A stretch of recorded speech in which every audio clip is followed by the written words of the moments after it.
1, 2, 1, 2. Test. Ça marche. Quand tu veux. Non mais quand tu veux pour savoir quand on commence par rapport au planning. Quand on commence par rapport au planning en fait. Ah c'est bon? On peut commencer? Ok. On va reprendre. Alors. Ouais, j'ai un peu l'impression de vendre mon âme en faisant cette conf là pour le coup. Autant avec ASP.NET j'ai déjà souffert, autant là quand même, là j'ai mes limites, mais je vais quand même le faire. Allez, on le fait. Il faut toujours présenter l'aspect Microsoft des choses, il faut se forcer à le faire, c'est bien. Il faut toujours présenter une alternative. Bon, pour une fois, j'irai pas jusqu'à la supporter quand même. J'irai pas jusqu'à dire que c'est bien, mais exceptionnellement, pendant le cadre de cette conf, je vais quand même essayer de vous le vendre et de vous dire que, bah ouais, 2IS, c'est super et c'est utilisable. C'est même encore mieux qu'Nginx. C'est parti. 2IS, en fait, c'est caché. C'est de base dans votre système. Vous allez juste l'installer avec activer ou désactiver des fonctionnalités Windows. Et là, magie, vous pouvez activer 2IS. Oui, oui, on coche. Et au bout de 1 heure d'installation, vous allez être en mesure d'avoir 2IS sur votre machine. C'est top, c'est bien, et vous voyez, c'est beaucoup plus facile à installer qu'Nginx sur Windows, puisque c'est de base. Pourquoi vouloir autre chose quand on a de base 2IS? C'est super, c'est Microsoft, c'est bien. On vient d'installer 2IS. Ah, cool. On peut aller dans les outils d'administration et admirer la belle intégration à Windows. On a une icône 2IS immédiatement intégrée dans les outils d'administration Windows. C'est top, c'est cool, c'est Microsoft. Parfait. Ah, que c'est beau 2IS. On va donc cliquer et arriver sur une interface WYSIWYG pour ne pas perdre le consommateur. Oui, vous allez pouvoir tout configurer à partir de votre interface graphique. C'est bien. C'est épuré, c'est clair et net, on comprend parfaitement ce qu'on doit faire. Bon alors plus sérieusement, on vient quand même d'arriver là dans la partie un peu intéressante de 2IS. Vous savez, c'est toujours un peu les services Microsoft, vous passez 4 heures à les installer, à peu près 1 an à les comprendre, et puis après quand vous commencez à les utiliser, c'est déjà fini, il faut passer à la mise à jour suivante.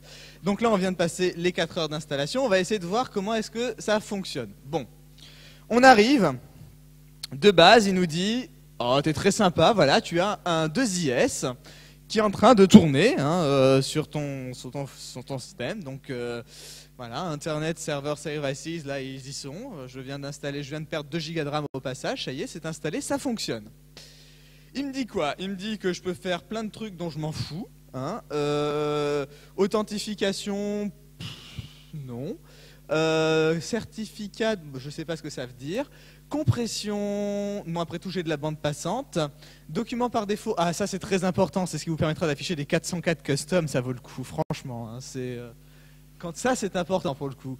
En tête de réponse HTTP, oui. Alors il y a des gens qui peuvent se vouloir s'amuser à les modifier, j'ai jamais vu l'intérêt. Exploration de répertoire, ouais, non. Filtrage des demandes, on s'en fout. Journalisation, ah ça c'est pratique quand on est AQ et qu'on veut voir quels sont les élèves qui ont fait de la merde si on a oublié de faire des logs. Mappage de... Non, on s'en fout. Mise en cache, je code comme un porc, je m'en fous. De toute façon, il n'arrivera pas à faire du cache.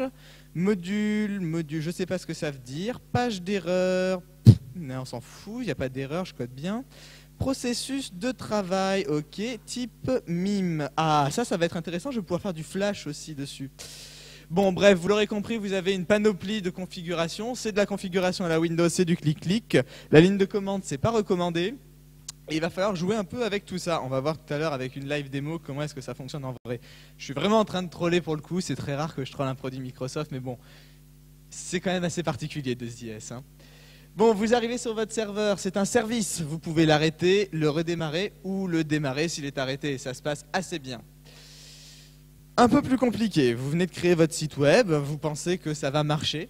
C'est toujours le moment un peu catastrophique avec 2IS. C'est là on se dit, en fait c'est cool, c'est facile à conf, c'est WYSIWYG, c'est déjà de base sur mon système, bon pourquoi pas. Donc je crée mon site web, my website, je l'ai mis dans ces users Raphaël website, pourquoi pas. Qu'est-ce qu'il y a? Non, ah, c'est des gens... D'accord. Donc je l'ai mis dans mon website, c'est sympa. Adresse à... Oui, bah tout le monde, et sur le port 8956. Bon, ça a l'air sympa, ça a l'air facile. En soi, plutôt bien 2IS. Hein. Donc on arrive sur le panneau pour configurer le serveur. Ouais, ça reste classique. Oh, un petit bouton de démarrer, ça a l'air bien, rigolo. On va cliquer dessus, on lance. Problème. Dommage, ça avait l'air bien 2IS en fait. Hein. Alors là, en fait, c'est là où on se rend compte du drame de 2IS, c'est que c'est très bien intégré à Windows. Trop bien intégré à Windows. Vous arrivez sur cette magnifique page où il vous dit, attention, vous n'avez pas l'autorisation d'afficher le répertoire. Bon, ça c'est normal, on sent normal quoi. Sauf que la ligne du dessous, elle fait tout de suite beaucoup plus peur. Configuration de la liste de contrôle d'accès ACL pour cette ressource. Liste de contrôle d'accès ACL. Donc pour tous ceux qui se souviennent des cours de Lubrano de Windows, hein, du Active Directory, le truc qui sent pas bon quand on le lance, vous savez, la LDAP, hein, pour pas dire le mot tabou. Eh bien si, pour faire un petit serveur web, on va setup tout ça, hein, pas de problème, on est sous Windows, donc c'est parti.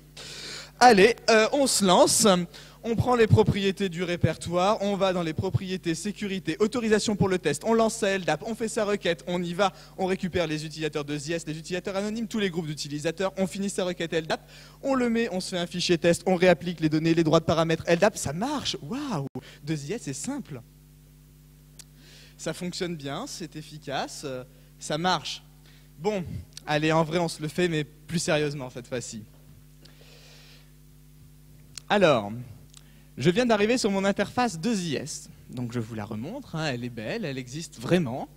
Et j'ai créé un site web. Bon, pour le coup, je vais le supprimer, hein, parce que c'est pas drôle. C'est WYSIWYG, c'est beau, c'est sympathique. Hein, ouais. Il suffit juste de cliquer sur supprimer, ça marche bien. Puis je vais me créer un site web. Voilà. Je vais ajouter mon site web. Nom du site web, gconf. Chemin d'accès physique. Ah, il va falloir que je donne un emplacement. Zut. Bon. Dans mes documents, ça m'a l'air d'être une bonne idée. Je vais créer un dossier. Pourquoi j'ai un point GNOME? Parce que j'aime bien faire de l'interop. Alors, un dossier gconf website. Website. Jusque-là, vous voyez, ça a l'air tout à fait bien. Hein. C'est vendeur sur le papier 2IS. Et on va le mettre sur le port. Une idée de port? 4248, très bien. 4248. Super. Ok, donc là j'ai gconf hein, dans mon truc. Donc je vais ouvrir mon explorateur Windows. Clic parce que j'aime bien. Je vais dans mes téléchargements. Appel. Je l'ai appelé gconf website. Bon, un soir, gconf. Déjà, faudrait-il que je trouve le dossier. Hein, c'est...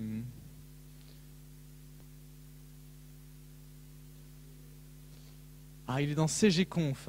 Ce que j'ai mis ce clic, c'est ça quand je l'ai fait? Ok, super. Non, mais c'est bien aussi. Hein. Voilà, il est dans gconf website. Donc là, je suis dans mon website. Je vais créer un document texte parce que je ne connais toujours pas ma syntaxe HTML. Je vais l'appeler test.txt. Ça a l'air bien. Et là, je vais simplement prendre un navigateur Internet de mon choix. De mon choix. Oui, chacun ses choix. On ne critique pas. Voilà, donc on y va. Hein, Alors, je l'ai appelé comment cette fois-ci? 4258. 4248. Ok. Et on va dans test.txt, c'est ça? Test.txt.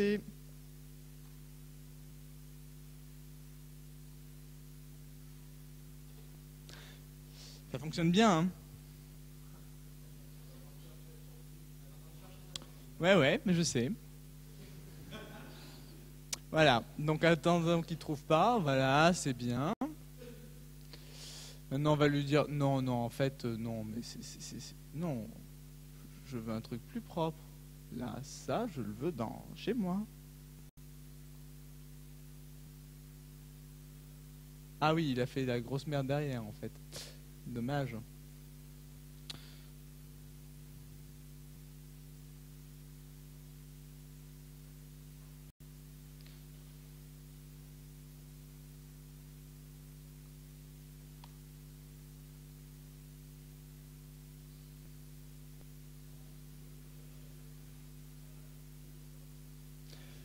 Voilà, donc là on est arrivé dedans.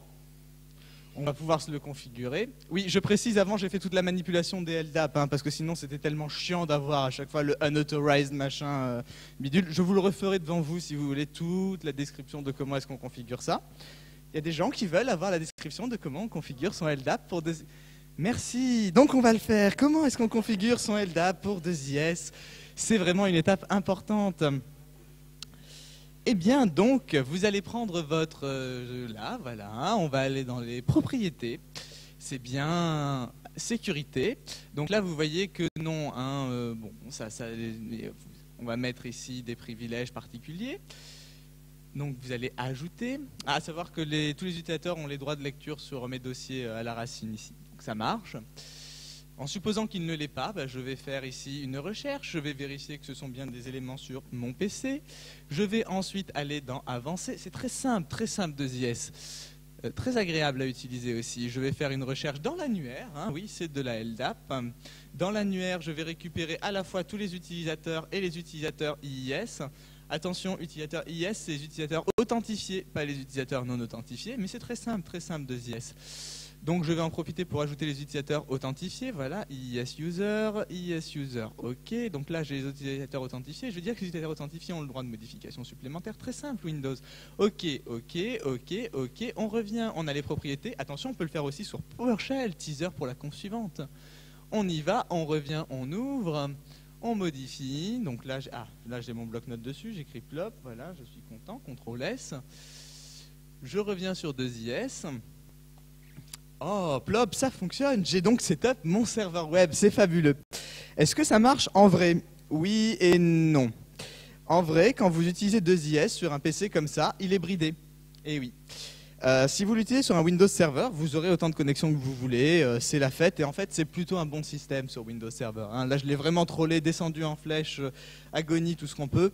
Non, en vrai c'est plutôt un bon système, ça fonctionne bien, on a vu, ok, il y a un peu de configuration, mais en même temps ça vous force à faire des ACL, ça vous force à faire un site web qui est plutôt sécurisé.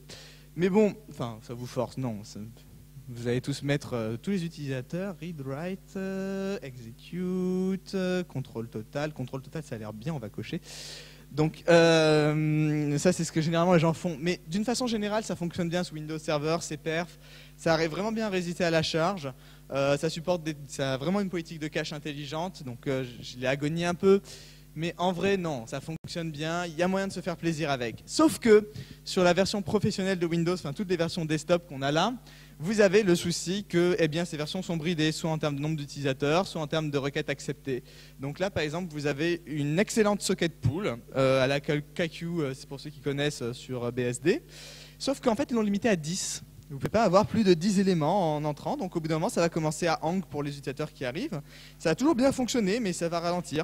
Ce n'est pas la faute de votre système, c'est parce que vous n'avez pas payé 3 000 € votre licence de Windows. Hein. C'est juste ce petit détail-là qui pose problème. Voilà, bon, pour conclure, on a vu comment ça fonctionnait, on a vu comment le configurer. Ça marche bien en fait. Hein. J'ai un peu trollé là-dessus, j'ai critiqué, non, ça fonctionne. C'est juste qu'à manipuler avec des précautions et à utiliser uniquement sur des Windows Server. D'ailleurs, vous l'avez vu, c'est vraiment dépendant de Windows Server. Quand je dois sortir ma LDAP pour le configurer, pour configurer les permissions d'accès, on sent vraiment qu'on est dépendant d'Active Directory, qu'on est dépendant de l'environnement derrière Windows Server. Donc c'est très bien, ça fonctionne bien. N'essayez pas de l'utiliser sur des environnements tels qu'un petit Windows comme ça ou votre PC fixe, même s'il a de la puissance derrière. De toute façon, vous serez bridé, donc vous n'avez pas le choix. Donc voilà, hein, vous vous séparez d'un bras, un rein ça devrait suffire pour une licence Windows Server Starter, là, les petites, la web machin. Hein, sinon les deux si vous visez du pro ou carrément le bas du corps si vous visez data center, ça devrait suffire. Voilà, est-ce que vous avez des questions sur 2IS ou est-ce qu'on va pouvoir passer à PowerShell? Ouais. Windows déjà? Alors, non, en vrai, je critique beaucoup 2IS, c'est à peu près l'une des rares technologies Windows que je me permettrais de critiquer. Parce qu'ils ont quand même vraiment abusé de mettre ça sur un desktop tel quel, c'était juste pas pensé pour. Enfin, mis à part faire du teasing pour dire acheter Windows Server, personne s'en sert, honnêtement. Hein, si, c'est sympathique, vous mettez vos petits serveurs web pour la maison, quoi. C'est histoire d'avoir la liste de courses en reminder, en HTTP, mais à part ça, ça n'a vraiment aucun intérêt. C'est très bien sur des gros sites web, c'est très bien pour des entreprises. Franchement, PC comme ça, aucun intérêt, zéro. Donc oui, je suis un fanatique Windows, mais ce sera l'un des rares produits que je critiquerai. Voilà. Ça et la couche de compatibilité Unix. D'autres questions?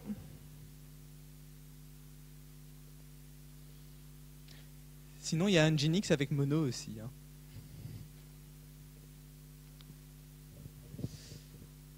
Ok. On passe à la vraie conf. Enfin, PowerShell, du coup. C'est ça qui suit, non?